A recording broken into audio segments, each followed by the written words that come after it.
Do you guys know the Soros effect? No? Let me show you. So this is our YouTube account, and as you can see, look at that. Sotos is there on the recommended tab. Okay, so baka magtanong kayo bakit siya nandyan, ang luma-luma na niyan. Paul is away, he is in a different country, and ang pampatulog niya apparently is watching Sotos. Kung nakita nyo kanina episode 15 na yun, natapos na niya yung Sotos from start to finish again. And mind you, we have watched Sotos several times. Okay, so ano ba tong Sotos effect that I'm talking about? Diba magkakaroon ng concert ang Pebaka, meaning Peraya, Babi, and Polka, Chris Singto, Tainu, and Afghan here in Manila on November 22. And supposedly, hindi kami makakapunta kasi I think initially meron kaming lakad that day. Another trip. So hindi talaga possible.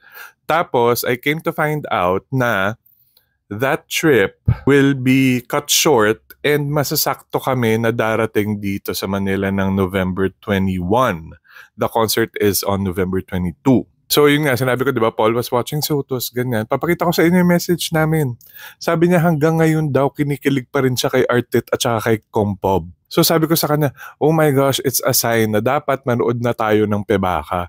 Dali-dali siya guys, dali-dali siya na, sige na magbook ka na nga, kumuha ka na ng ticket kasi ganun ka-effective ang Sotos effect. Pero disclaimer lang, di pa kami nakakabila ng ticket ha. Nagkaroon lang siya ng strong urge to watch them live kasi sabi niya nga gusto ko silang makita in person.